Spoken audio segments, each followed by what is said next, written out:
Boa tarde a todos vocês. Sejam todos muito bem-vindos ao nosso segundo painel do nosso Seminário Internacional sobre Ética nas Entidades Fiscalizadoras Superiores, realizados pela Audit TCU com apoio da NTC. Eu me chamo Luciana Marinho, sou auditora federal de controle externo do TCU e diretora de defesa de prerrogativas institucionais da Audit TCU. Agradeço em nome da Audit TCU todos os convidados presentes, sejam todos muito bem-vindos. Bom, pessoal, o nosso tema de hoje é Código de Ética das Carreiras das Instituições de Controle Brasileiro, olhando os aspectos jurídicos fundamentais. Bom, antes de iniciarmos aqui a palavra dos nossos ilustres palestrantes, eu queria falar um pouquinho sobre a palavra ética. A palavra ética ela é muito ligada à questão do caráter. E quando a gente olha a condição do homem, a gente vê que o homem ele é dotado de autonomia, age por reflexões e também toma decisões e juízos. E a gente percebe, acima disso, né, a importância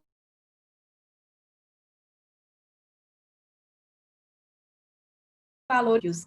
E esses princípios e valores, meus caros, na verdade, eles são importantes, eles são peças basilares que vão ajudar a gente a responder alguns questionamentos. Entre eles, eu trago para vocês aqui alguns questionamentos que é, eu quero aquilo? Eu devo aquilo? Eu posso aquilo? Então, com base nisso, a gente chega a algumas conclusões em cima da ética.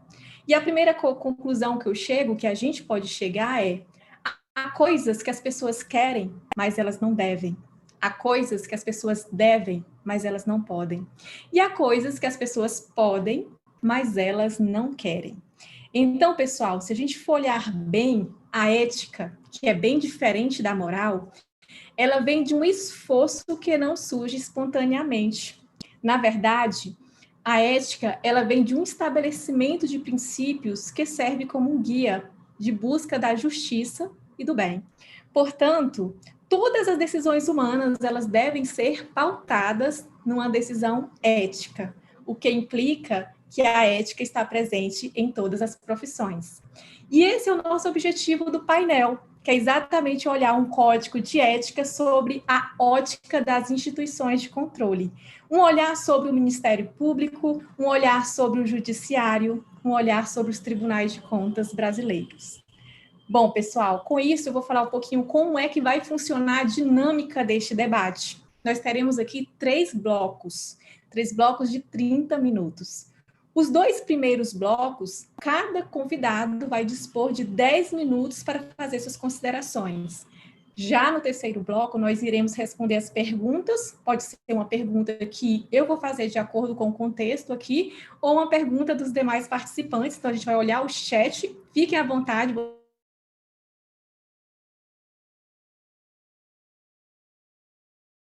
debater, porque a gente vai pegar essas perguntas de vocês e inserir aqui no debate dos palestrantes. Bom, mas para a gente iniciar aqui o nosso primeiro bloco, iniciaremos com as considerações aqui do senhor Edilson Vitorelli. Mas antes dele iniciar a sua explanação, eu queria falar um pouquinho do currículo do Edilson Vitorelli, né? O doutor Edilson Vitorelli, ele é procurador da República em Campinas, pós-doutor em Direito pela Universidade Federal da Bahia, doutor pela Universidade Federal do Paraná e mestre em Direito pela Universidade Federal de Minas Gerais, foi juiz federal, né, da 4ª Região, procurador do Estado de Minas, foi também professor e visitante da Stanford Law School e pesquisador visitante da Harvard Law School, é professor de Direito da Universidade Presbiteriana Mackenzie e de mestrado na Universidade Católica de Brasília. Além das diversas obras que ele tem, né, publicadas, o Edilson ele é o único autor brasileiro que é vencedor do Prêmio Internacional de Melhor Livro sobre Processo no Mundo, com o livro O Devido Processo Legal Coletivo, da editora RT. Então, eu passo a palavra para o nosso querido aqui, Edilson Vitorelli. Está com você, Edilson. Muito obrigado, Luciana. Boa tarde aos meus queridos colegas, Odilon, Eduardo. É um prazer estar com vocês aqui. Eu quero fazer uma brevíssima explanação inicial, numa introdutória mesmo, fazendo uma consideração que eu já venho fazendo em alguns debates dos quais eu participei. O Odilon e eu temos a alegria de dividir a mesa em várias ocasiões, e falar de uma coisa que eu venho chamando de a contra-reforma do direito administrativo brasileiro. A gente, no Brasil, a gente sabe que o direito administrativo no mundo, né, se desenvolveu para fazer o controle do Estado, né? Então, as instituições de controle nada mais são que um passo no estabelecimento dessas atividades de controle, que vieram vindo de uma era em que o Estado não podia fazer mal, né? The king can do no wrong, e depois a gente veio evoluindo para o controle da administração e chegamos hoje na era do controle. No entanto, nos últimos, eu diria, 10 anos, é um fenômeno bem recente, a gente vem vivendo no Brasil um novo discurso em relação ao controle, que eu agora batizei de contra-reforma do direito administrativo brasileiro, que é o discurso do excesso de controle. Em algum momento, alguns doutrinadores importantes do direito administrativo brasileiro começaram a achar que nós temos controle demais sobre a administração pública brasileira e portanto, e aí, né, são slogans, né, o slogan do excesso de controle deságua num outro slogan, que é o slogan do apagão das canetas, que isso faria com que os administradores não quisessem atuar. Então, esses dois slogans vêm ganhando muito espaço, um espaço que até me surpreende muito, porque nós não aceitaríamos esse tipo de discussão na nossa vida privada, né? Se a gente estivesse construindo uma casa e estivéssemos vendo muitos problemas, dificilmente a gente aceitaria que o empreiteiro chegasse para nós e dissesse: a solução para esses problemas acabar é você parar de olhar. O dia que você parar de olhar, vão acabar os problemas. Na verdade, o que a gente precisa trabalhar é com a qualificação da administração e com a qualificação do controle. E é claro que disso redunda também a qualificação do controle, ou seja, dos códigos de ética dos servidores públicos e dos códigos de ética que regem as nossas carreiras, as nossas funções. Eu, antes ainda de ser juiz federal, um item que não constou aí no meu currículo, é que eu fui procurador do Estado de Minas Gerais, exerci função de assessoria de secretário de Estado durante boa parte desse segmento da minha carreira, e fui, inclusive, membro da Comissão de Ética Pública do Estado de Minas Gerais. Então, eu atuei aplicando, né, o Código de Ética Pública do Estado de Minas Gerais. E aí, eu devo dizer a vocês que acho uma ideia muito boa o estabelecimento de um código de ética especificamente pensado para as funções de controle. Eu acho que a ideia é muito interessante, acho que é uma ideia a ser desenvolvida, porque a gente precisa estabelecer que o comportamento do serviço público o comportamento ético do serviço público vai além das infrações disciplinares, né? Eu acho que sempre foi para mim a grande pedra de toque nessa discussão. Como é que a gente vai distinguir o que é infração disciplinar, sujeita a punições, a sanções, do que é infração ética, que vai ser remetida para a comissão de ética. E, sobretudo, essas normas éticas e a comissão de ética, pelo menos aquela da qual eu participei, sempre funcionaram muito mais num caráter prospectivo, propositivo, de condutas melhores, de patamares melhores de conduta, do que no aspecto sancionatório, né?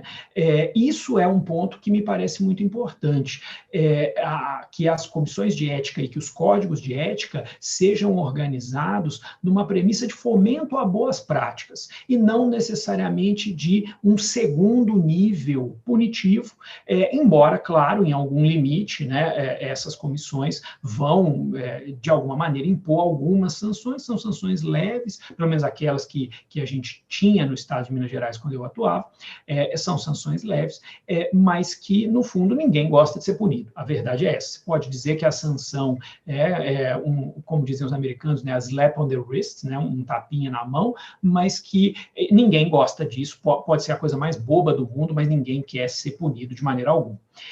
E aí, para despertar aqui um ponto de discussão e encerrar essa minha participação inicial, uma preocupação que eu tenho com as normas de códigos de ética é que elas tendem a ser muito genéricas. E isso me parece um aspecto ruim, porque você, como eu disse, ninguém gosta de ser punido. A partir do momento que você impõe deveres que são genericamente estabelecidos, você acaba abrindo margem para sanções a partir de generalidades.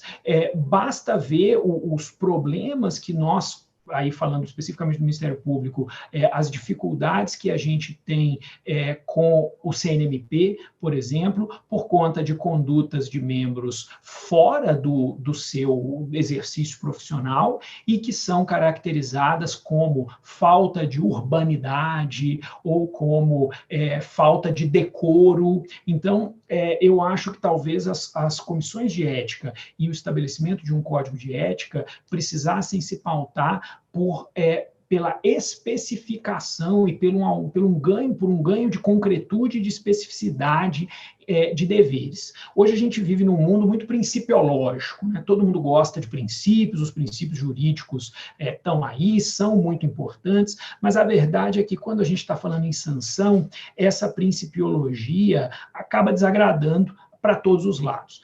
Às vezes ela desagrada porque ela vai ser aberta demais e não vai permitir a punição de quem mereceria ser punido, e às vezes ela desagrada porque ela vai ser genérica demais e vai justamente permitir que se enquadrem nelas pessoas que não mereceriam punição. Então, me parece que o avanço no raciocínio de um código de ética é importante, mas com esse cuidado, que o código de ética seja pautado principalmente pelo estabelecimento de boas práticas e pela melhoria de práticas públicas e que a gente tenha cuidado com essas normas genéricas demais, porque, como eu disse, a punição pode ser a mais leve possível, o fato é que ninguém gosta de ser punido. Então, eu deixo aqui essas primeiras considerações para voltar depois e debater um pouco mais com vocês. Muito obrigado, Luciana, pela gentileza da apresentação e de ter me dado a palavra.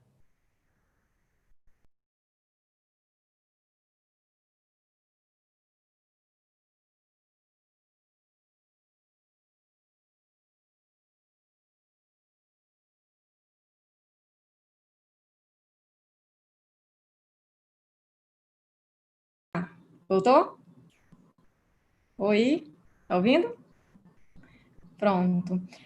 Perfeito, Edilson, o que você falou, até porque um bom código de ética é aquele que traz exemplos concretos e situações sensíveis que a gente possa mitigar os problemas antes que eles aconteçam. Acho que um código de ética a gente não tem que olhar só o punitivo em si, mas já preparar as boas práticas para que as pessoas possam incorporar aquele código de ética e não chegar a punir ninguém, né? Na verdade, não chegar nem com fazer o tipo de ato que vai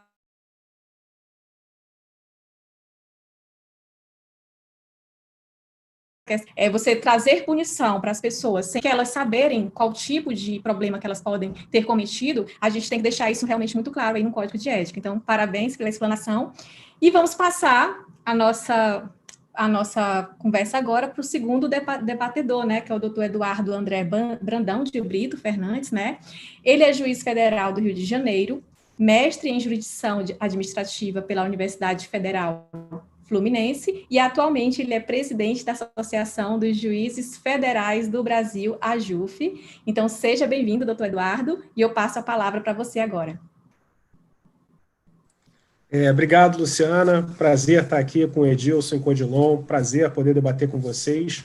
E na questão dos agentes de controle, na questão da necessidade de um código de ética, da busca, eu acho que aqueles valores, né, aqueles princípios tão importantes, honestidade, imparcialidade, não aproximação com os fiscalizados, isso, né, especialmente pelo excelente trabalho que é realizado pelo Tribunal de Contas da União, então é o melhor exemplo que a gente tem, mas tentando trazer assim, para uma questão específica dos órgãos de controle, eu acho que tem algumas coisas até no Código de Ética dos Servidores do TCU ali, bem interessante na questão de que uma lei boa, né, que uma lei pode ser legítima, né? Pode estar na lei, mas o ato não ser, do ponto de vista ético, legítimo, né? É interessante a gente sempre pensar nisso, eu acho importante, mas para os órgãos de controle, eu acho que uma coisa que é essencial hoje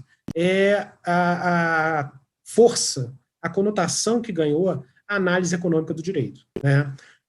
Hoje, os órgãos de controle ganharam uma importância, uma força que sempre tiveram, mas hoje tem um destaque muito grande, porque todas as decisões judiciais passaram a se preocupar muito com a análise econômica do direito. Então, isso faz com que você tenha, aumentou a responsabilidade dos órgãos de controle, né?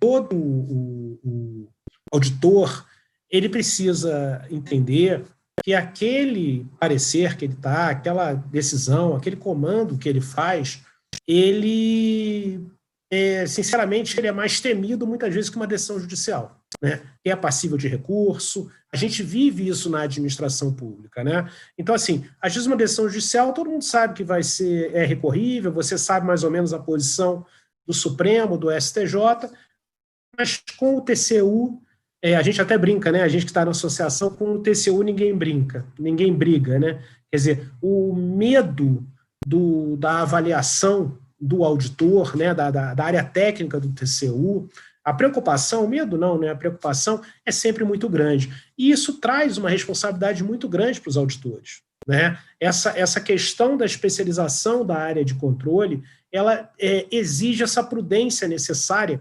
exatamente porque hoje qualquer decisão tem aspectos econômicos e eles são essenciais, são importantes, né? Então,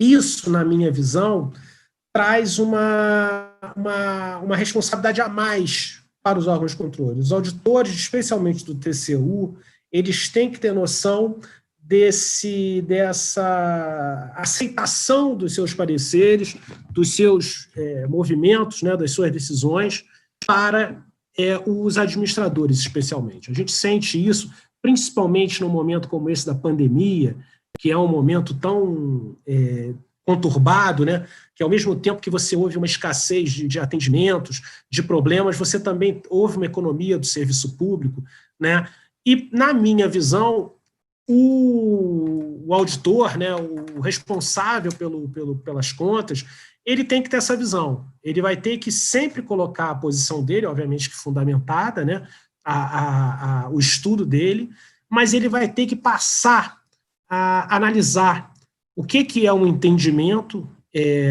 existente que pode ser alterado, né, com aqueles que não serão alterados, mesmo com aquela análise bem feita. Então, nós temos alguns casos que eu prefiro passar na minha segunda intervenção, mas que, na minha visão, mostram a necessidade do auditor de ter um controle muito parecido com o dos juízes, né? Eu acho que o auditor hoje, até por essa força da análise econômica do direito, ele tem a mesma obrigação de buscar a segurança jurídica do que o judiciário, né? Porque uma posição do TCU, uma recomendação do TCU hoje, até pela questão da mídia, da opinião pública, ela é muito aceita, ela traz uma ação muito ruim quando é contrário ao administrador, né? E isso vale, eu vejo pelo judiciário, a força que o TCU tem. Então, eu acho que isso... lógico que valores como honestidade, eficiência, a imparcialidade, como eu falei anteriormente, são essenciais, isso aí fazem parte do trabalho e, sinceramente, não acredito que a gente tenha problema com isso. Mas eu quero avançar em algo mais. Eu acho que o auditor tem que ter essa preocupação nessa passar segurança. Ele não pode ser inibido, ele não pode ser tolhido de agir, mas ele tem que ter essa preocupação também com os reflexos daquele estudo, daquela decisão, para não trazer insegurança. Ao apontar um problema, ao apontar uma preocupação com o que ocorre atualmente, ele tem que ter essa preocupação. Não sei se deu para explicar para esse início, mas é uma necessidade que eu acho que nós precisamos hoje, principalmente com a pandemia. Tá? E aí eu volto aí depois para tentar exemplificar melhor essas questões para conversar. Tá bom, Luciano? Certinho?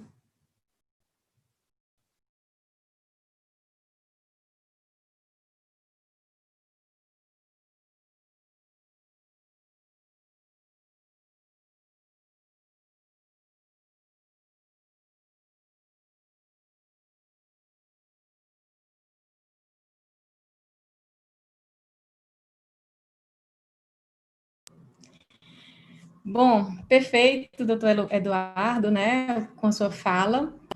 Eu achei bastante relevante que você falou sobre a responsabilidade que tem hoje o auditor. A gente tem realmente toda decisão que parte do TCU, ela é uma decisão que realmente gera expectativa, e eu diria que nós temos, na verdade, a sociedade, ela busca de um auditor do tribunal, ou seja, os seus membros também, elevada expectativa, ele deve realmente ganhar confiança, e tudo isso passa por cima do que nós chamamos de independência, né? Um trabalho extremamente objetivo e também respaldado ali sem qualquer tipo de conflito de interesse. Então, quando a gente fala de um código de ética bem robusto, que seja aplicado aos auditores, a gente tem que falar um pouco sobre o que os auditores têm que ter também de segurança e também sem qualquer tipo de viés para poder fazer ali uma boa auditoria e também trazer boas respostas para a sociedade. Então, tudo isso daí realmente é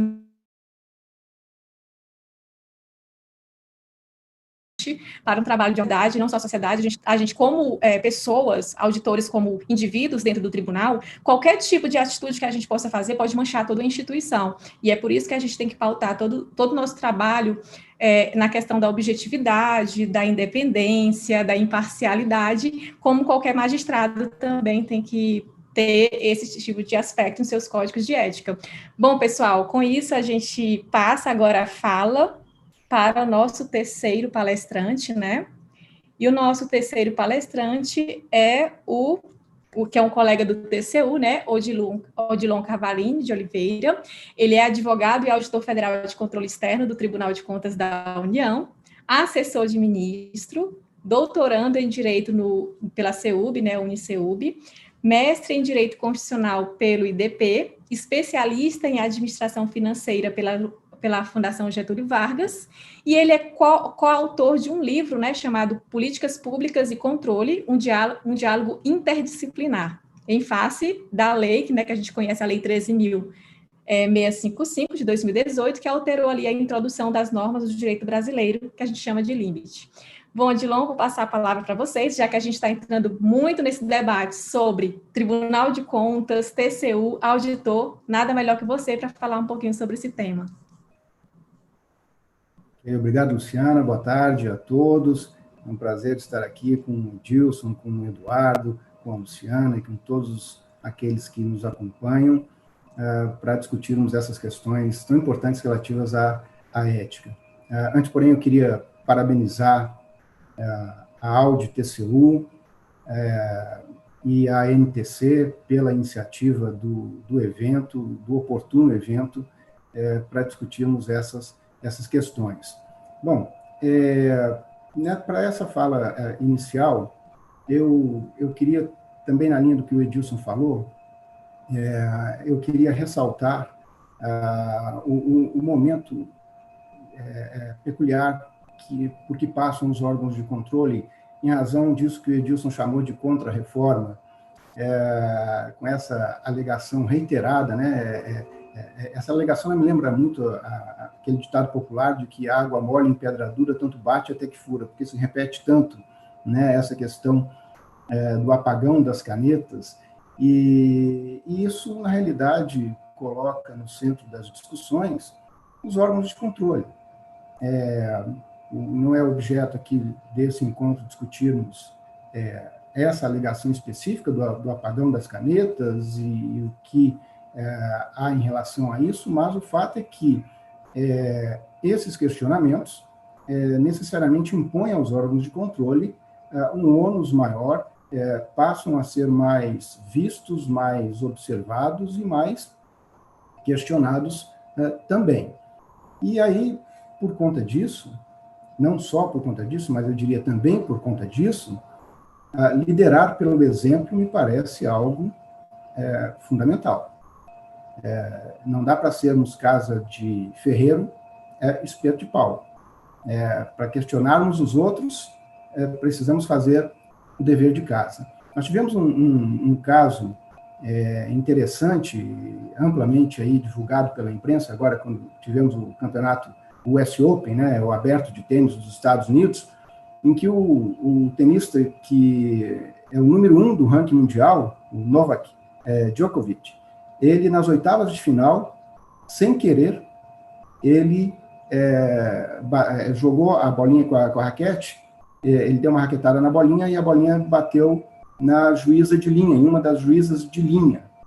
E ali em questão de minutos, já saiu a decisão e ele foi desclassificado do torneio. Ele estava com o jogo praticamente ganho, era um jogo que estava relativamente fácil para ele, e ele foi desclassificado. O treinador dele até deu uma reclamada, dizendo não precisava tanto, tal, mas ele mesmo foi para a imprensa dizer, eu aceito a punição. E essa punição foi cumprida e ponto final. O que eu quero dizer com isso? Algo parecido com o que Conrad Hess fala no âmbito do direito constitucional, sobre o que ele chama de vontade da Constituição. A vontade da Constituição é quando as pessoas se convencem e agem de acordo com essa convicção de que é importante termos regras postas que expressem valores do meio no qual vivemos e que nós devamos cumprir esses valores. Concordemos ou não com aquelas regras. Tenha a regra me beneficiado ou não tenha me beneficiado aquela regra. A ética passa muito por isso. É importante que eu haja de acordo com valores consagrados pela sociedade, de acordo com regras postas, ainda que eventualmente eu possa não concordar com uma dessas regras. Para isso existem os meios legítimos, processuais e legislativos, para que regras sejam mudadas. O que não dá é para que se fique invocando a exceção daqui, a exceção dali, ou se decidindo de acordo com circunstâncias que sempre se invocam como excepcionalíssimas. Eu acho essa expressão, eu tenho uma altíssima restrição a essa palavra, quando eu ouço alguém, no âmbito do direito, dizer, não, a situação é excepcionalíssima, eu tremo. Porque, assim, primeiro que isso requer uma prova, às vezes pode até ser, estamos agora numa pandemia, ninguém imaginava isso, então estamos, de fato, numa situação excepcional, mas muitas vezes não é mero casuísmo. Então, assim, ter uma atitude ética é ter uma vontade, mal parafraseando Hess, olha só a pretensão, é ter uma vontade de atuar de modo ético, de fazer com que essas regras éticas se tornem realidade. Bom, como dos três aqui eu sou o único que é do TCU, eu vou aproveitar essa fala inicial para fazer umas provocações mais concretas também, né? Mas por hora eu vou me limitar só às provocações. Aqui a gente tem que fazer, a gente tende a atrair o espectador, né? Então eu vou por hora fazer só as provocações, tá certo? Eu dividi aqui o tema em três partes. Primeiro, a questão ética quanto às suas fontes normativas. Segundo, a ética nas relações internas, no caso, dentro do TCU. Terceiro, a ética nas relações externas. Então, voltando ao primeiro item, quanto às fontes normativas, aproveito essa fala mais introdutória para colocar a seguinte pergunta, e por hora ficarei só na pergunta, depois abordaremos as possíveis respostas. A Lei 12.813, de 2013, que dispõe sobre conflito de interesses no âmbito do Poder Executivo Federal, aplica-se aos servidores do TCU? Quanto à ética nas relações internas, também colocaria algumas perguntas. Servidor do tribunal tem de ser mais ou menos ético do que as autoridades? Sim, algumas perguntas eu coloquei de uma forma mais provocativa, não quer dizer que eu concorde ou que haja só essas duas possibilidades. A ideia é apenas provocar a reflexão. Porque no TCU temos os servidores e temos as autoridades, ministros substitutos e procuradores. A pergunta é essa. Outra pergunta, é ético não defender as próprias ideias de justiça apenas para agradar o amigo ou o chefe? É ético inibir o subordinado a defender suas próprias ideias E está de acordo com a ética realizar uma avaliação de desempenho de subordinados de modo superestimado, a fim de que todos ganhem notas altas, mesmo os que não merecem, com vistas a que o superior hierárquico fique bem com todo mundo e seja visto como uma pessoa legal, gente boa, eu quero trabalhar com esse sujeito?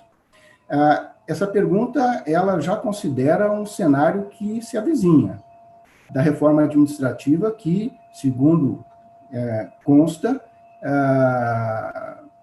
tende a enfatizar, a incrementar a avaliação de desempenho no serviço público.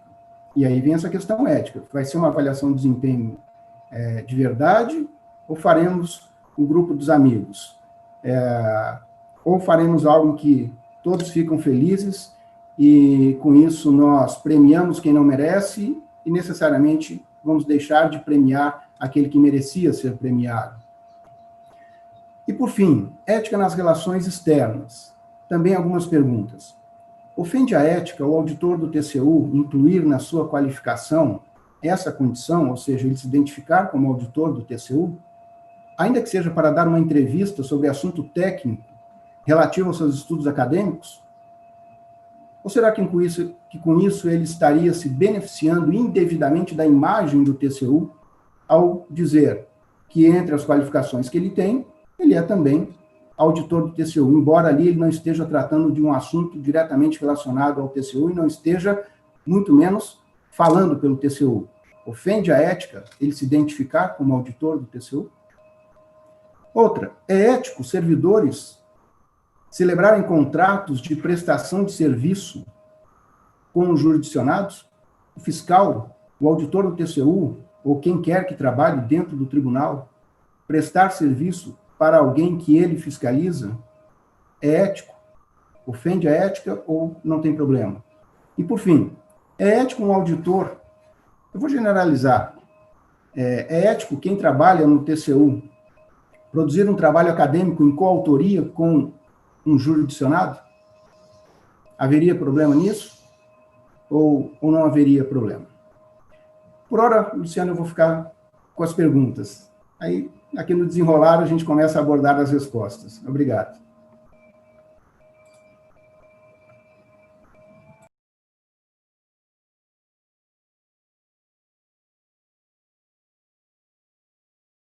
Acho que voltou meu áudio. Pronto. Bom, Odilon, perfeito as suas considerações. Na verdade, você trouxe reflexões, né, em cima da nossa carreira, porque realmente, enquanto nós como auditores do TCU, a gente tem que se preocupar muito com o crescente declínio, né, que a gente vê, que a descredibilidade que vem por parte das pessoas, da sociedade, em relação aos governos. E a gente, como órgão de controle que avalia os governos, que avalia, na verdade, os gestores públicos, a gente tem que liderar pelo exemplo. Então, cabe a nós, auditores do TCU, membros do Tribunal de Contas, buscar sempre zelar tanto pela imagem, não só pessoal, como também a imagem da instituição. Então, eu vejo muito que a gente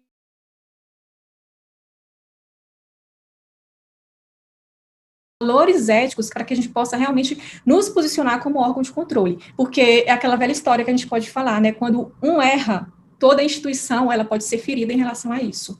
Então, a gente realmente tem que refletir, e com essas reflexões que o Odilon trouxe, a gente abre aqui o debate, um segundo debate sobre essas reflexões.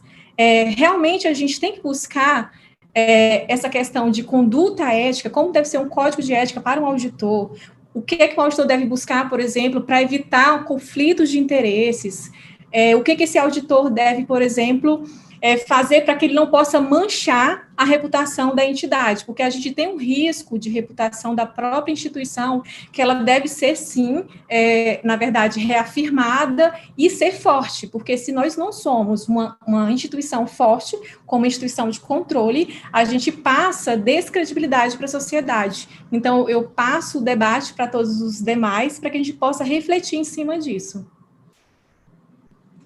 E a palavra vai para o nosso primeiro que debateu, né, nosso primeiro palestrante. Bom, muito bem. Eu gostei muito das considerações do Eduardo, do Odilon. Eu queria retomar com um desses pontos, então, Luciana, e pensar numa questão que acho que toca a todos nós, né? Que é a questão dos precedentes. Um raciocínio por precedentes é um raciocínio que é inerente à nossa vida, né, cotidiano. É muito comum que as pessoas têm dois filhos, um reclame do outro porque, mas você deixou o outro fazer isso e agora não está deixando eu fazer. É um raciocínio por precedentes. Hoje o judiciário está muito preocupado com essa questão de precedentes, a gente está preocupado com essas questões de precedentes no mérito daquilo que a gente está deliberando, mas o que eu queria ressaltar é que existe uma questão ética por trás dos precedentes. O Antonin Scalia, que foi Justice da Suprema Corte dos Estados Unidos, escreveu um trabalho ainda antes de entrar na Suprema Corte, na década de 80, em que ele ressaltava isso, dizendo que quando ele era estudante, ele achava que as situações deveriam ser resolvidas numa lógica de casuísmo, de caso a caso, e que, portanto, quando a Suprema Corte ou um outro órgão estabelecesse um precedente, ele deveria estabelecer esse precedente da maneira mais aproximada possível das circunstâncias fáticas do caso, de modo que aquele precedente valeria pouco para o futuro, porque ele está muito associado às circunstâncias daquele caso que o originou. E ele fala que, à medida que ele foi crescendo, né, que ele foi estudando, que ele mudou de ideia. E ele começou a entender que isso era ruim justamente por um problema que tanto o Eduardo quanto o Odilon tocaram, que é o fato de que tudo fica em aberto, e a gente parece hoje viver, né, tem aquela famosa frase de Pedro Malan, né, que é inspirada em 1984, no livro 1984, que no Brasil até o passado é incerto, né, porque num determinado momento as coisas mudam e tudo fica problemático. Mas o que o Scalia dizia é o seguinte, quando a gente estabelece precedentes num nível que seja aplicável à generalidade dos casos que estão sob aquela hipótese, o julgador, seja ele o juiz, seja o auditor, seja o membro do Ministério Público, ele não está constrangendo o jurisdicionado, ele está constrangendo a si mesmo, porque ele sabe que nos casos futuros,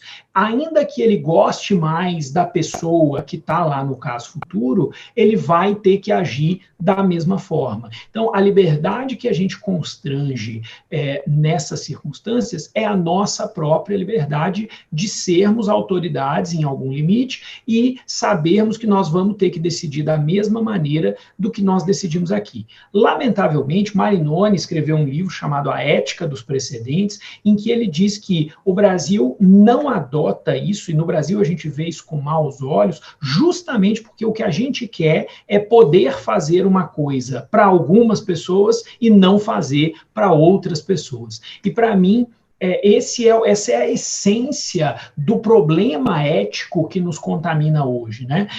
E que acho que é uma coisa que precisa ser tratada em todas as instituições.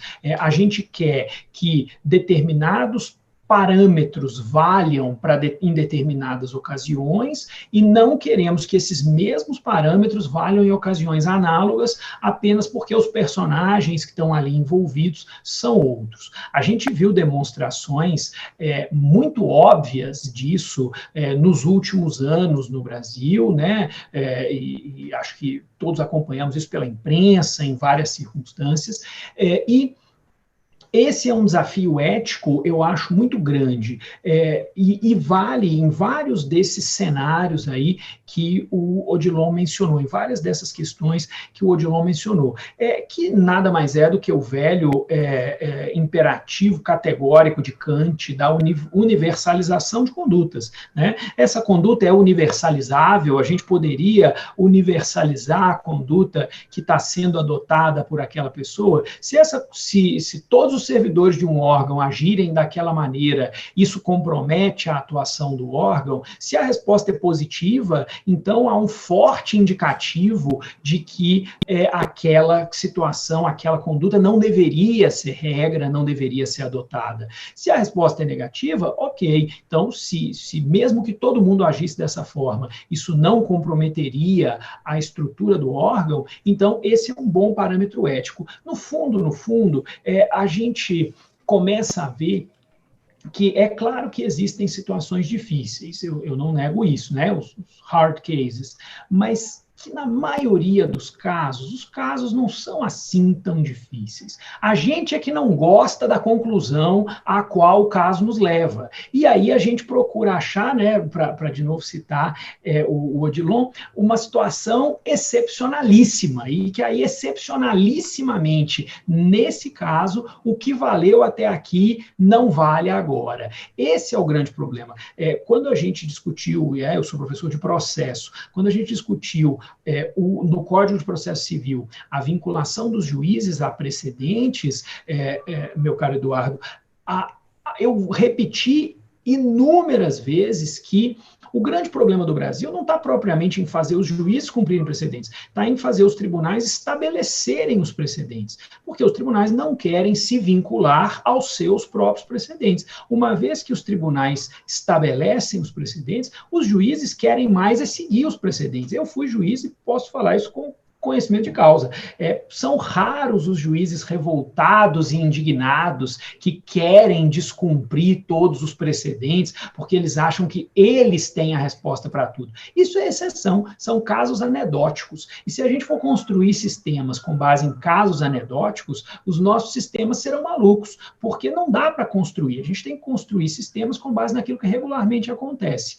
E eu acho que para a gente ter sistemas mais éticos em todos os níveis, eu acho que um ponto que eu quero chamar a atenção e é exatamente esse. A gente precisa ter mais consciência de que as respostas muitas vezes não são tão difíceis assim para saber o que é ético e o que não é. É que a gente não gosta de onde essas respostas nos levam e aí a gente tenta achar justificativas excepcionalíssimas em determinadas circunstâncias.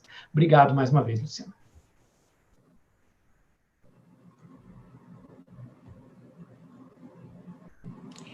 Passo a palavra agora para o doutor Eduardo, para ele ajudar ali na explanação das dúvidas.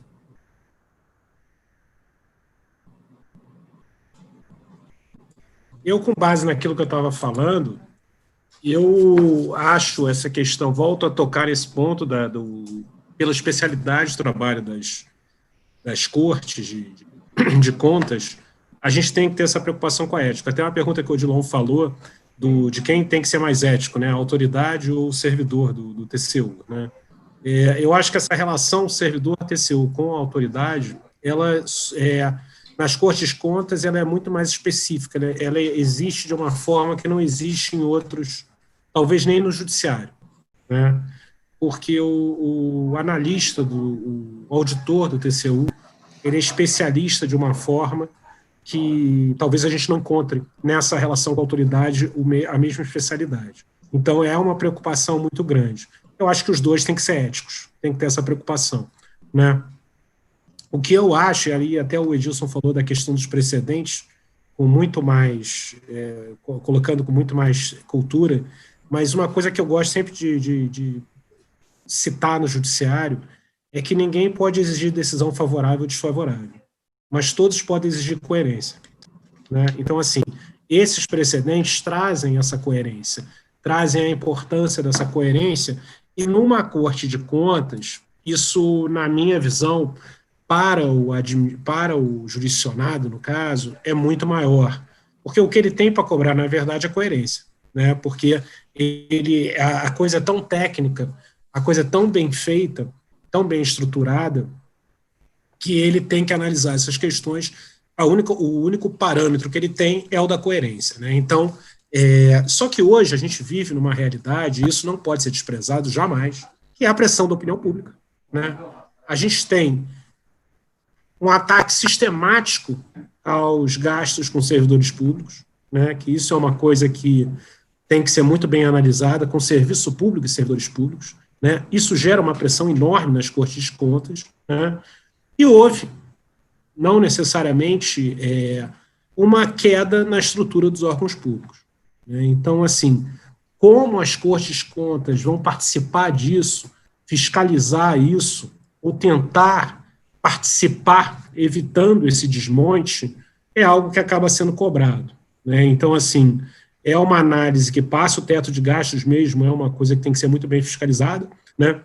Mas que a gente precisa analisar. Então, assim, em relação principalmente a pergunta do Odilon, em relação à ética, eu acho que a ética vale para os dois, mas o auditor ele tem que ter noção de que o trabalho dele é considerado mais especializado, né?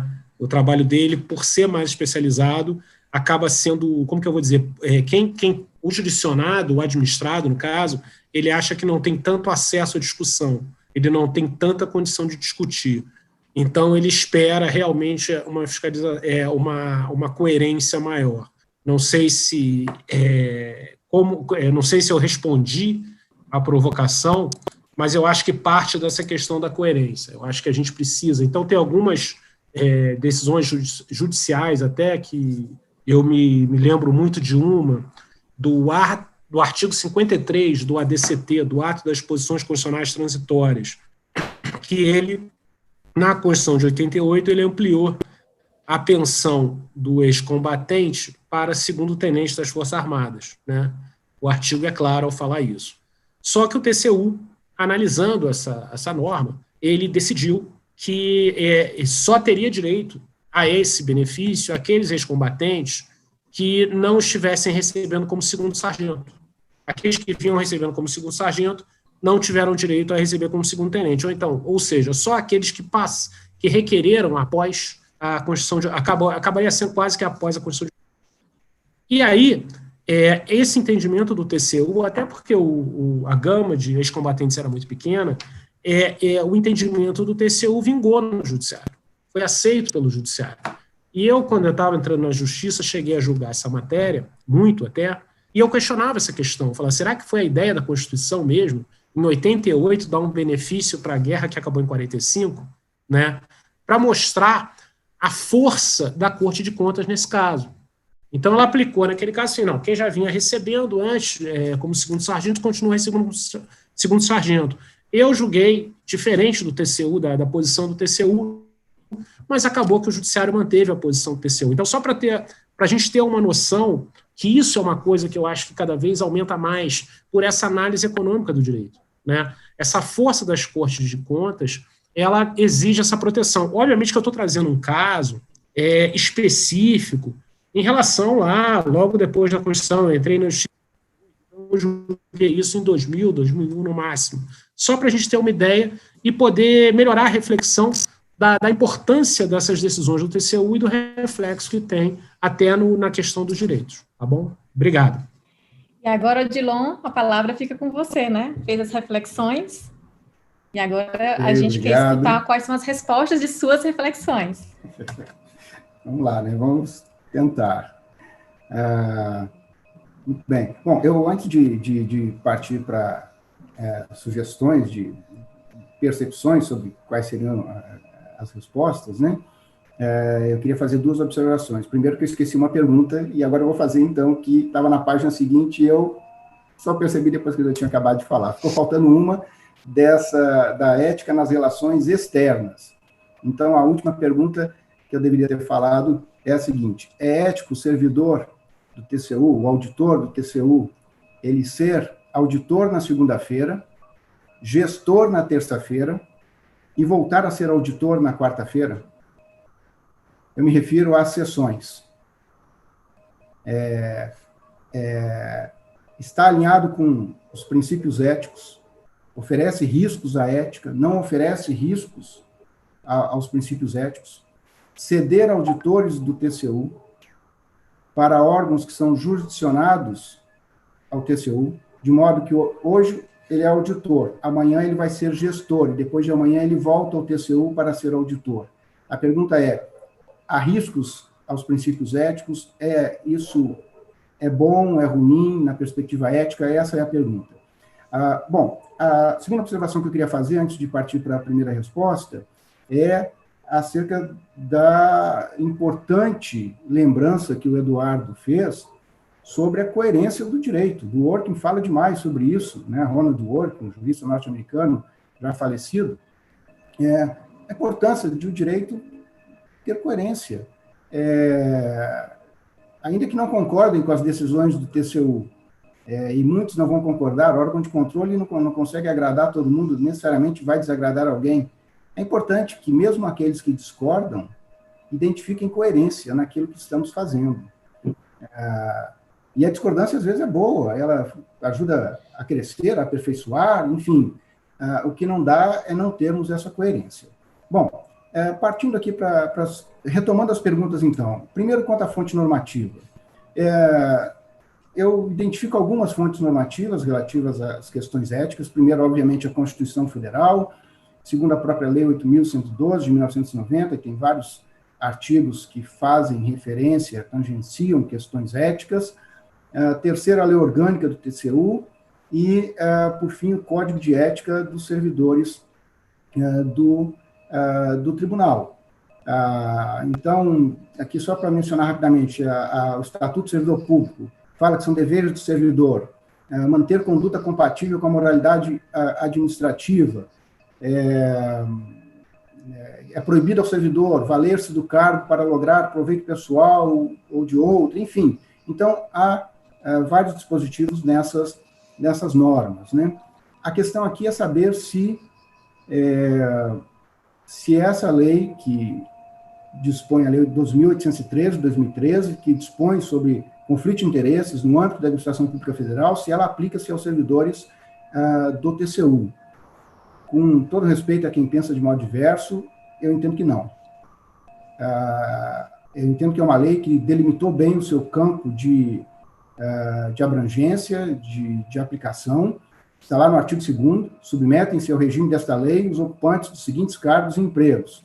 E aí vem ministro de Estado, de natureza especial, de presidente, vice-presidente de autarquias, fundações, e empresas públicas e sociedades de economia mista. Então, eu entendo que não alcança os servidores do TCU. Não apenas por isso, eu identifico algumas outras razões, acho que temos realidades distintas, somos órgão de controle e temos algumas outras questões. É claro que há pontos em comum, mas eu não vejo nessa lei uma regulamentação da 8.112. Ela, aliás, ressalva isso lá no final, dizendo que ficam ressalvadas as disposições da 8.112, quer dizer, deixando claro que são dois assuntos distintos. Agora, é evidente que nós encontramos nessa lei algumas fontes eventuais de analogia para questões mais gerais, como, por exemplo, o artigo 5º. O artigo 5º dessa lei, eu entendo que, se dissermos, ele se aplica ao TCU, eu não vejo nenhum problema, porque ele trata de questões que eu acho que se aplica a todo agente público. Quando diz que configura conflito de interesse no exercício de cargo ou emprego, no âmbito do Poder Executivo Federal, divulgar ou fazer uso de informação privilegiada, exercer atividade que implique a prestação de serviço ou manutenção de relação de negócio com pessoa física ou jurídica que tenha interesse na decisão do agente público, exercer direto ou indiretamente atividade que, em razão de sua natureza, seja incompatível com as atribuições do cargo, isso se aplica a todo mundo. Atuar, ainda que informalmente, como procurador, consultor, assessor ou intermediário de interesses privados junto a órgãos públicos, também se aplica a todos nós, não tem a menor dúvida. Praticar ato em benefício de interesse de pessoa jurídica da qual participe o seu cônjuge ou companheiro, também. Então, assim, eu acho que esse artigo 5º, ele traz uma série de comandos que, a rigor, ainda que ele não existisse, eu entendo que haveria essas vedações éticas para todos os agentes públicos de qualquer posição, de qualquer esfera de governo e de qualquer poder. Bom, uma segunda questão aqui que eu coloco, partindo para as perguntas relativas à ética nas relações internas, e eu não vou aqui querer esgotar todas as perguntas, pelo menos não nesse momento, senão eu vou estar falando demais, mas quanto à pergunta que eu coloquei, servidor tem que ser mais ou menos ético do que a autoridade? Bom, segundo essa lei, que eu acabei de dizer que eu entendo que ela, do modo geral, não se aplica, mas ressalvei o artigo 5º que traz comandos genéricos que aplicam-se a todos, no meu modo de ver, não porque está lá, mas porque são princípios que se aplicam.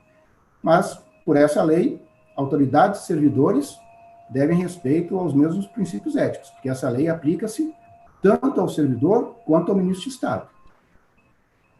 Agora, é claro que no âmbito do TCU nós temos 3 regimes jurídicos distintos: o dos servidores do tribunal, dos auditores, por um lado, dos procuradores de contas, por outro, e o dos magistrados de contas, por outro, cada qual regido por um regime jurídico distinto. Mas, embora sejam regimes jurídicos distintos, eu entendo que no que diz respeito às questões éticas, me parece que há uma convergência.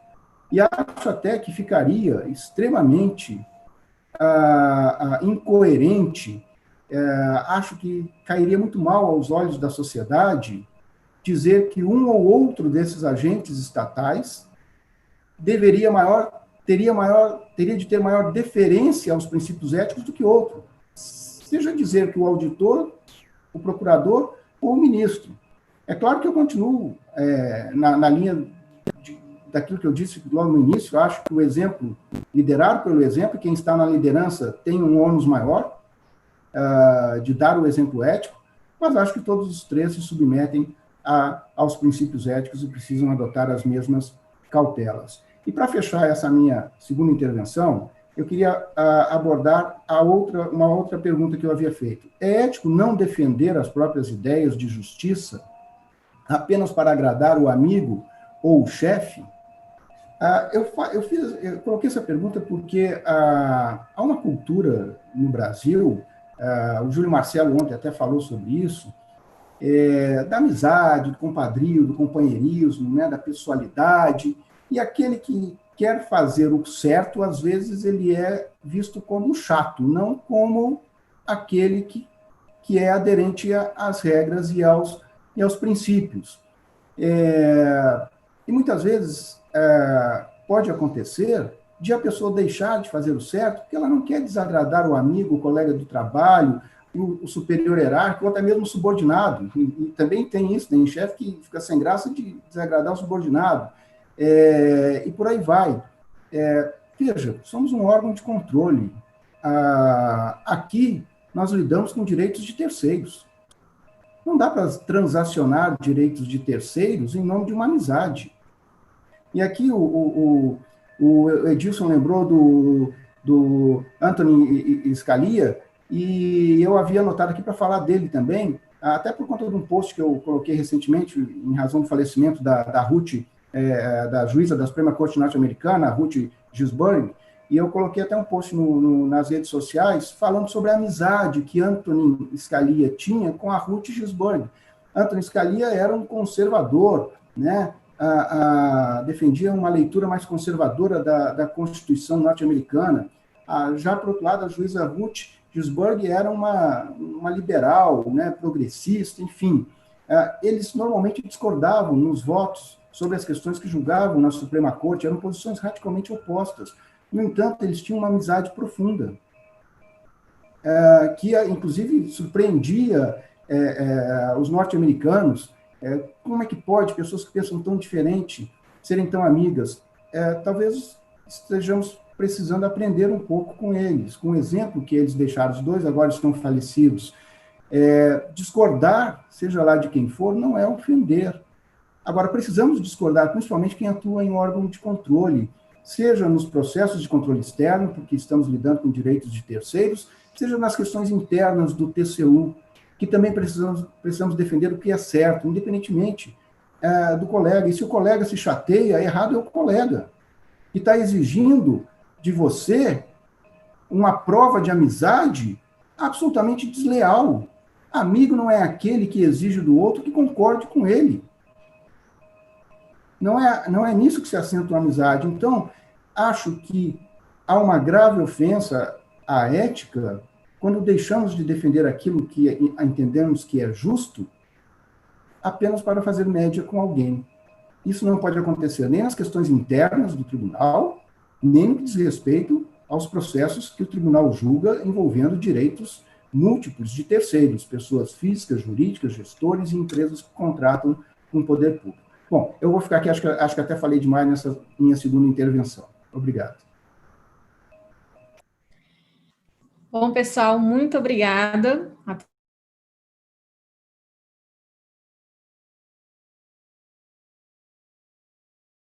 Que é justamente as perguntas. Eu acho que o Odilon, ele trouxe aí vários questionamentos que fez trazer reflexões, principalmente na nossa carreira de controle externo. Então, cabe aqui refletir em cima do código de ética, como é que o auditor deve se portar, conflitos de interesses, tudo isso aí realmente, ele gera um problema na questão da imagem da instituição. Mas a gente vai abrir agora esse terceiro bloco para falar um pouquinho sobre as perguntas, principalmente dos participantes, né? A gente tem aqui várias pessoas no chat, e a gente vai olhar algumas perguntinhas. E eu tenho uma primeira aqui. Essa primeira pergunta foi direcionada ao Edilson, né? Nós tínhamos a Luciene colocou essa pergunta, que é: significa dizer que o código de ética da nossa carreira de auditor não deve se limitar a replicar hipóteses de sanções do Estatuto do Servidor, no caso da União, a Lei 8.112? Então, Edilson, essa pergunta foi diretamente para você. Abro também para os demais, né? Então, Obrigado, Luciana, obrigado pela pergunta aí. Eu acho que sim, eu acho que, na verdade, um código de ética não deveria reproduzir condutas vedadas e sanções do Estatuto do Servidor Público, porque ele seria inútil, né?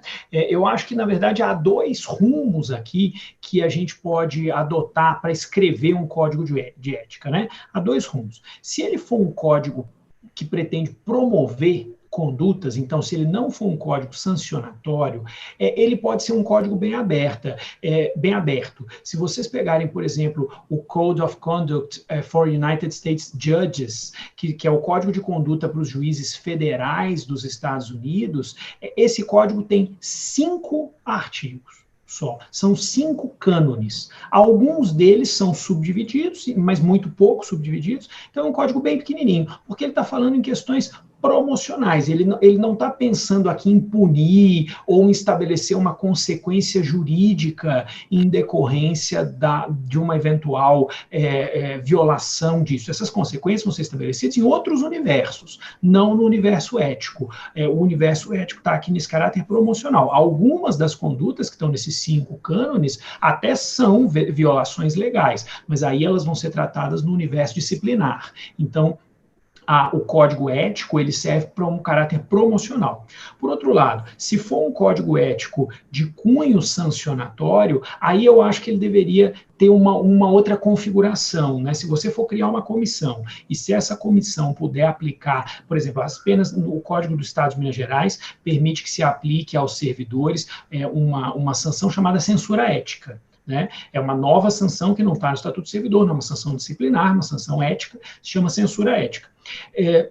Se isso for o caso, aí eu acho que, na verdade, o código precisa navegar justamente de uma maneira, no sentido oposto, ou seja, de uma forma específica, minudente, porque nós estamos falando em punir, ainda que uma punição leve, mas em punir, e justamente fora daquilo que constitui sanção ética. Então, fora daquilo que constitui sanção disciplinar, fora daquilo que constitui conduta de vedação disciplinar. Então, aí, o código de ética, se ele for para ser nesse limite, um código que vai estabelecer sanção, eu acho que precisa ser minudente, e essa minúcia tem que estar focada justamente no que não é sanção disciplinar, porque aquilo que é sanção disciplinar já está resolvido. Então, acho que são dois universos paralelos. É possível, claro, atender aos dois, mas eu acho que cada um deles dialoga com funções muito distintas. Perfeito, Edilson. Eu vou só fazer alguns comentários que o chat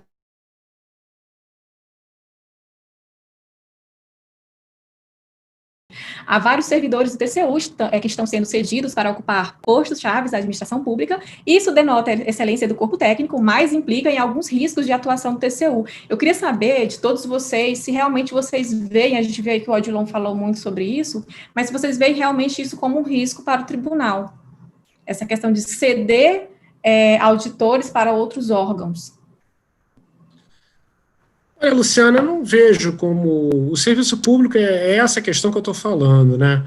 O serviço público mudou muito, ele tem sido muito pouco incentivado, né? Então, esse tipo de possibilidade eu não vejo como um desvio ético, não. Sinceramente, não vejo. Acho até que vale como aprendizado, né? Mas, obviamente, que todos têm que tomar esse cuidado. Então, a pergunta era para o Odilon, desculpa, tomei a frente dele, me desculpa, Odilon, me perdoa. Era para todos? Não, desculpa, estou aqui na correria. Mas todos, eu acho que, Eduardo, assim, todos. desculpa, Luciana, mas assim, então eu acho que é uma coisa muito séria. Eu não vejo, eu acho que assim, essa troca de experiências é interessante, eu não vejo como um desvio ético, sinceramente não vejo. Não vejo como as Cortes de Contas serem uma coisa fechada. Tá? Obviamente que todos têm que tomar cuidado exatamente com as relações que se criam, isso sim é um cuidado muito grande, mas eu não vejo como uma coisa antiética ou ruim, não. Alguém mais quer falar alguma coisa? O Odilon falou muito bem sobre isso. Eu posso passar para a próxima pergunta?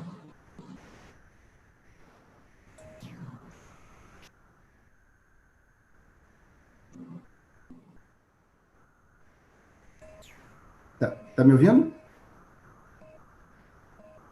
Vocês estão me ouvindo agora? Sim? Então tá bom. Veja, eu coloquei essa questão dos cedidos, temos hoje, isso é uma realidade hoje dentro do tribunal, e eu coloquei essa pergunta sem pensar especificamente em nenhum caso, sou amigo de vários dos que hoje estão cedidos, são pessoas extremamente corretas, competentes, éticas, e então a questão, o que eu coloco aqui não tem nada a ver com a pessoa de quem já foi cedido, ou eventualmente está cedido, ou será cedido daqui a pouco. Nada a ver com isso. Agora, precisamos debater o tema.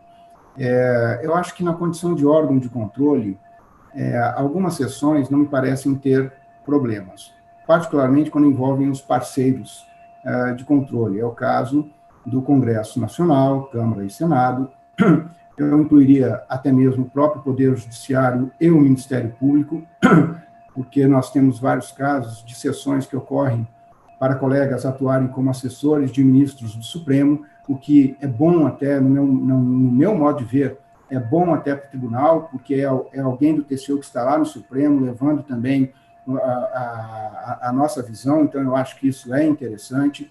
Já tivemos sessões para o STJ, já tivemos para a PGR, também não vejo problema nessas sessões, mas são órgãos que eu colocaria como parceiros. Algumas sessões também para outras esferas de governo também não me parecem que ofereçam maiores riscos. Agora, eu vejo sim com receio sessões para jurisdicionados diretos do tribunal, particularmente para o exercício de funções de gestão. Aí eu acho que é o caso mais grave. Eu sei que há uma possibilidade, que é inclusive defendida por alguns dentro do tribunal, de que quando o colega voltar ao tribunal, ele não atue aí por algum tempo em nenhuma unidade do tribunal que tenha qualquer tipo de relacionamento institucional com esse órgão ou entidade para o qual ele foi cedido. Eu reconheço que essa pode até ser uma solução que daqui a pouco venha a ser implementada, mas eu diria que, falando em termos assim, de mundo ideal, do meu mundo ideal, na minha perspectiva, eu acho que seria mais interessante o tribunal não realizar essas sessões para jurisdicionados diretos, principalmente para o exercício de cargos de gestão. Há um impedimento jurídico? Eu entendo que não, já disse isso num parecer quando estive à frente, na segunda vez em que estive à frente da consultoria jurídica do TCU. Já dei parecer sobre isso. Entendo que juridicamente não há impedimento, até porque o auditor do tribunal ele pode, inclusive, se candidatar a cargo político. Se não me engano, acho que em Pernambuco, que o governador ou o prefeito de Recife, o governador de Pernambuco, agora não me lembro, é um auditor lá do TCE de Pernambuco. Então, eu entendo que não há um impedimento jurídico, mas entendo que, como é um ato discricionário do tribunal, acho que, no meu modo de ver, seria de uma prudência melhor se o tribunal não autorizasse algumas sessões, particularmente para esses cargos sensíveis. Obrigado. O Edilson quer responder alguma coisa em relação a essa pergunta? Não, acho que tá bem esclarecido. Obrigado, Luciano. Gente, tem uma outra pergunta aqui, na verdade foi do Daniel.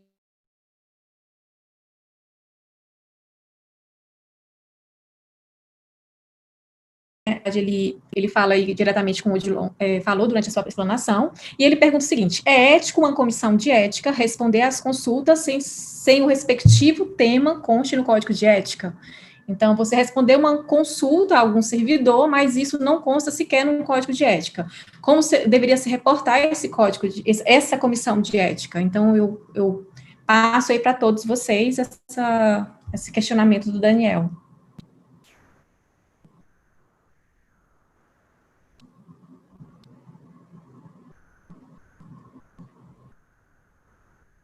Começo eu ou começo o Odilon? Eu acho que... O Edilson. Bom, vou falar rapidamente aqui. Eu acho claramente que não, né? Eu acho que a comissão precisa estar limitada a tratar dos assuntos que estão no respectivo código. Essa função consultiva das comissões é uma função muito importante, né, em termos de orientação, de promoção, mas ela não pode ser também, já que ela é uma comissão de ética, ela não pode ser uma discussão de bom senso, né? Não dá para a comissão dizer, eu acho isso com base em algum tipo de análise de bom senso. O papel da comissão é interpretar o código, e ao interpretar o código, me parece que ela tem que estar jungida. Eu imagino que quem perguntou esteja pensando num caso específico, e a gente teria que conhecer o caso também. É fato que muitas vezes as normas éticas também são muito amplas, então pode ser que a pessoa que está perguntando ache que isso não está no código, e a comissão acha que isso está no código. Então, como as normas éticas tendem a ter esse caráter um pouco mais aberto, então é uma questão que acho que dependeria mais da análise do caso do que de uma resposta em tese. Em tese, a comissão serve para interpretar o que está no código, não para dar palpites de bom senso leigo. Né?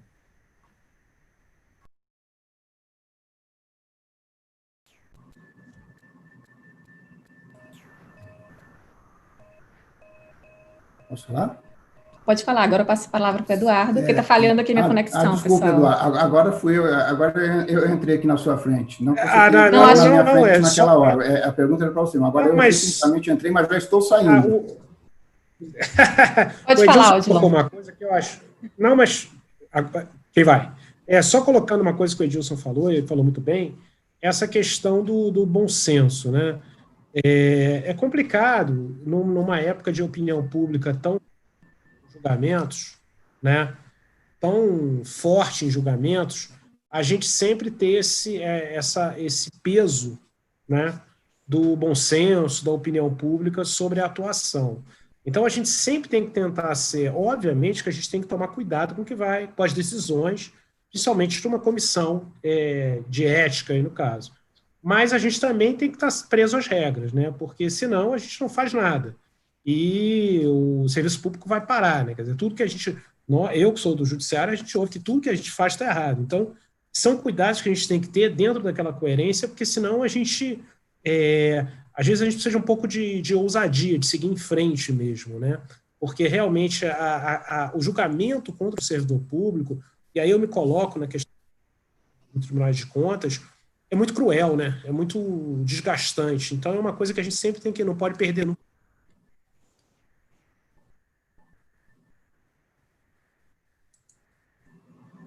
Odilon. Obrigado. Eu queria só dizer que tanto o Edilson como agora o Eduardo facilitaram demais a resposta, mas eu queria dar a resposta fazendo uma pergunta. O que exatamente está sendo considerado como não estando no Código de Ética? Porque o Código de Ética, por exemplo, do Ministério Público, como da magistratura, são códigos de éticas bastante concisos.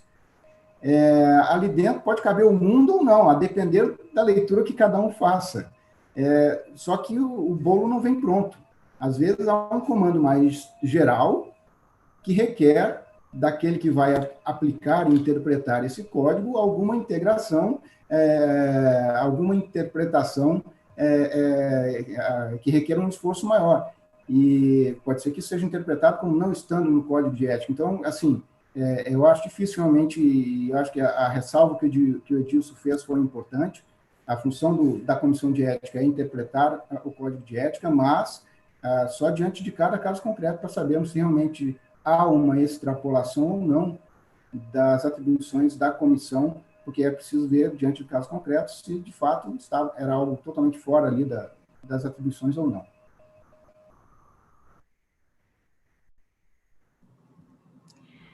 Bom, pessoal, as perguntas que eu estou vendo aqui no chat, elas são muito parecidas e muitos de vocês, durante o debate de vocês, já responderam todas as perguntas.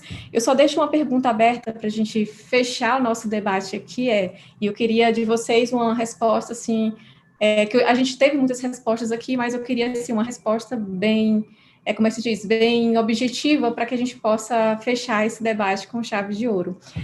Para um código de ética, um código de conduta, o que a gente precisa para ser uma instituição exemplar, que realmente reflita o que a sociedade quer, o que a sociedade necessita e o que ela espera da gente. Então, o que a gente deve ter como órgão de controle, isso daqui eu passo para todos vocês, o que a gente precisa ter como auditores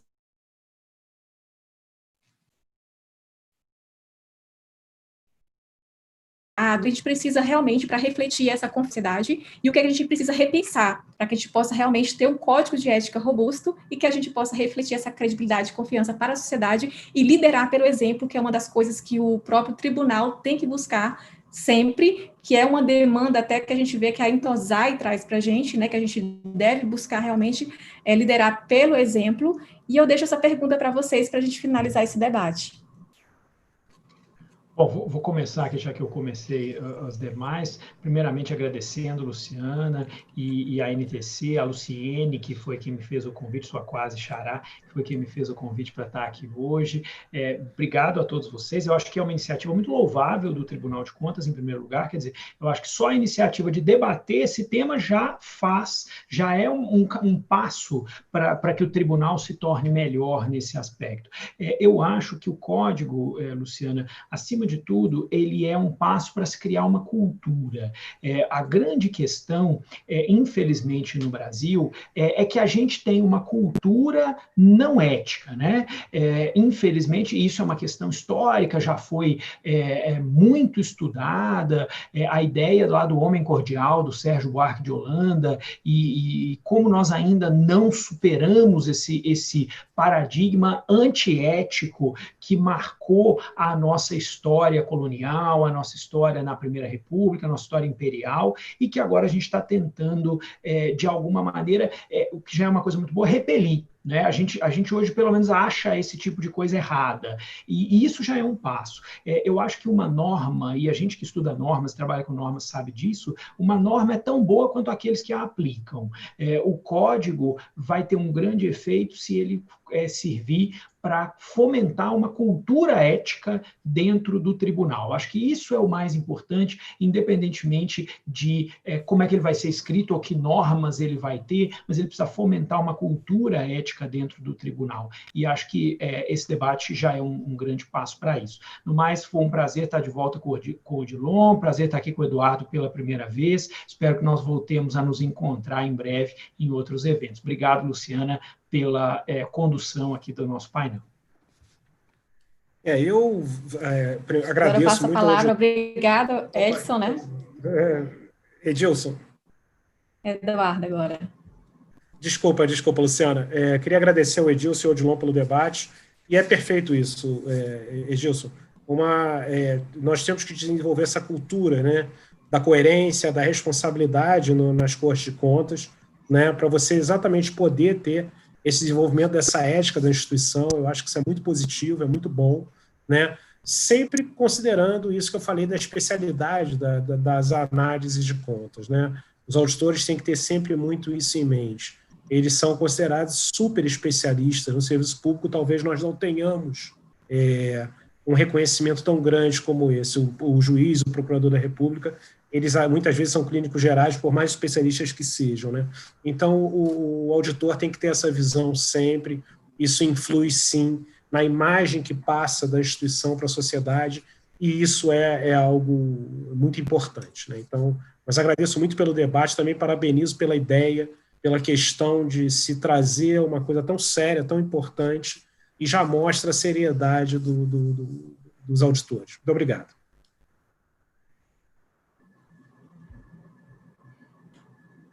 Odilon? Bom, só para eu não encerrar com peso na consciência de ter feito a pergunta e não ter dado aquilo que me parece ser uma resposta viável, antes de concluir, eu queria rapidamente falar das duas perguntinhas que faltaram eu abordar. A primeira, sobre saber se ofende a ética o auditor do TCU incluir na sua qualificação essa condição, ou seja, o auditor do TCU se identificar como auditor do TCU, ainda que seja para dar uma entrevista sobre uma questão que não tem a ver com o TCU. Entendo que a identificação profissional faz parte dos direitos da personalidade, e não vejo como querer retirar isso do auditor.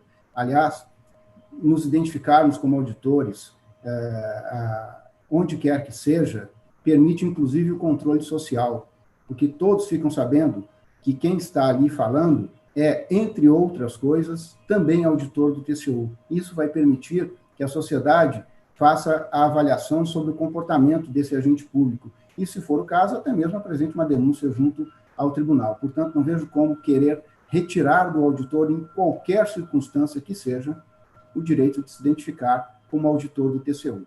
Falar pelo TCU é outra história. Eu estou aqui falando, obviamente, por mim, porque se fosse pelo TCU eu teria de ressalvar, porque as pessoas falam originariamente, em situações ordinárias, falam por si. Para eu falar pelo Edilson, eu tenho que fazer a ressalva. Olha, estou aqui agora falando pelo Edilson porque ele me pediu para falar por ele.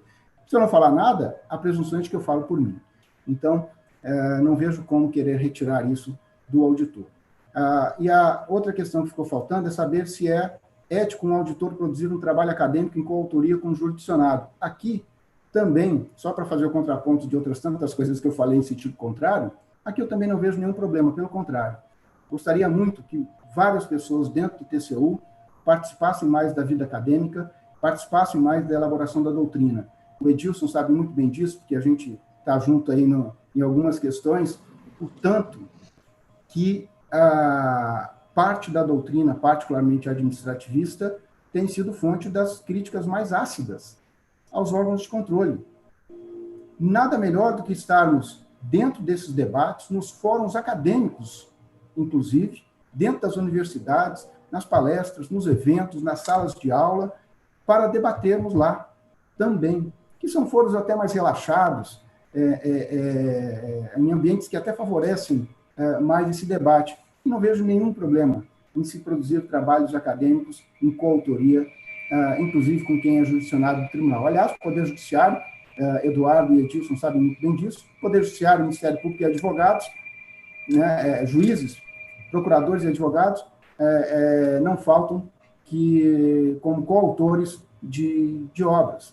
Isso é absolutamente normal. E hoje, queiramos ou não, para o bem e para o mal, Tribunal de Contas, hoje, assuntos relativos a tribunais de contas, tanto o direito processual, processo nos tribunais de contas, quanto o direito material, responsabilização nos tribunais de contas, estão sendo tratados nos meios acadêmicos. Há programas, há disciplinas hoje, em nível de mestrado e doutorado. Semana passada mesmo, eu gravei um vídeo para uma aula do doutorado da USP, a pedido de 2 doutorandos que iam apresentar um seminário, porque hoje são disciplinas, são ramos tratados hoje academicamente como autônomos, assim como temos o processo civil, o processo penal, temos hoje o processo de controle externo. Assim como temos o direito civil, o direito penal, ou a responsabilidade civil, a responsabilidade penal, temos hoje a responsabilidade que decorre do controle externo. Isso está sendo estudado intensamente. Quem hoje não vive academia não faz ideia do tanto que isso está sendo discutido na academia. Portanto, e não vejo nenhum problema ético nisso. Acho que, e agora partindo para o fecho, já com essa pergunta, como seria esse código de ética? Eu acho que esse código de ética, como tudo na vida, tem de tender ao meio termo. Não dá para irmos para os extremos, nem de um lado, nem do outro.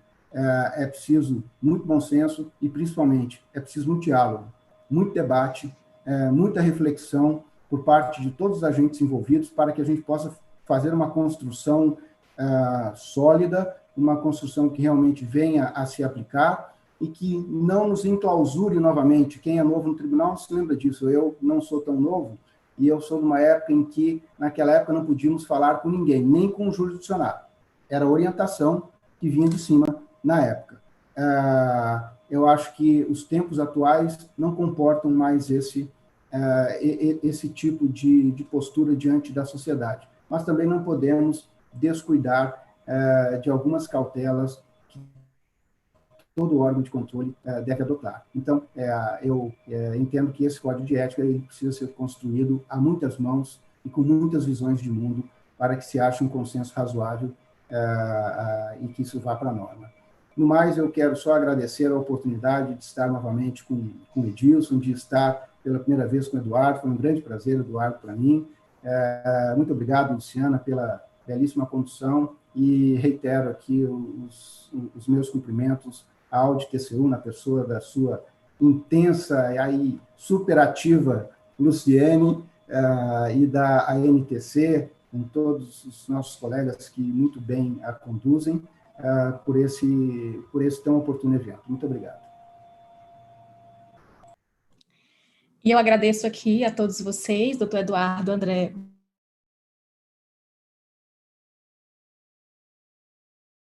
Cavali, que na verdade é um colega de TCU.